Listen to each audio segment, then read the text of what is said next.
ఎక్కడున్నావు? మన గుమ్మానికి కిచెన్ కి మధ్యలో ఉన్నాను. నీకేమైనా పిచ్చా? ఇంట్లో ఉన్నానని చెప్పొచ్చుగా. మీకే పిచ్చండి, ల్యాండ్ లైన్ కి ఫోన్ చేసి ఎక్కడున్నావు అని అడుగుతున్నారు.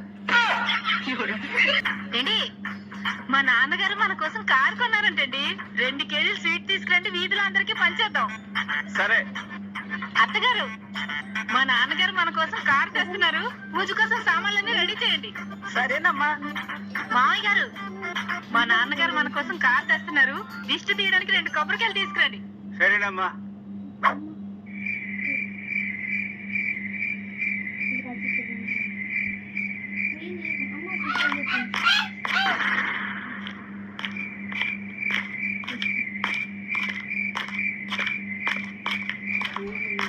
నాన్నగారు కారు తీసుకురాలేదా?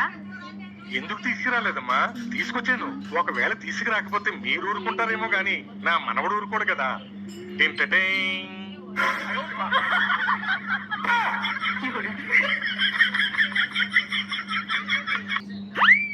ఇవ్వలే ఫోన్లు అంతగానో మాట్లాడుతున్నావు. నీ చిన్నప్పటి ప్రేమికురాలట. ఏందాట? ఇన్ని రోజులకు వాళ్ళ ఇంట్లో మీ పెళ్లి ఒప్పుకున్నారట, ఏమంటావు అని అడుగుతాంది. ఆయన పెళ్ళ పోరగాళ్ళు ఒప్పుకునేదాకా ఇంకా కొన్ని రోజులు ఆగమంటాడు అని చెప్పు.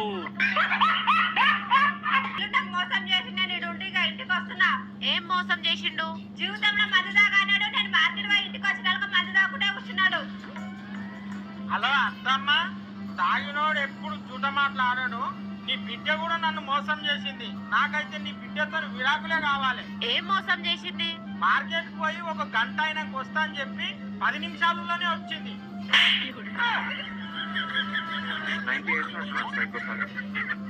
అయ్యగారా మాట్లాడేది? చెప్పమ్మా, నేనే మాట్లాడేది. ఏం చేయాలి అయ్యగారు? ఎప్పటి చిప్ప ఏనుగులనే ఉంటుంది. ఇంట్లో బాధలు అసలు పోనే పోతలేవు. దీనికి ఏమైనా పరిష్కారం చెప్తారా అయ్యగారు? మీరు వండిన ఆహారాన్ని ఏదన్నా మూగజీవికి పెట్టిన తర్వాత మీరు అప్పుడు తినండి అమ్మా.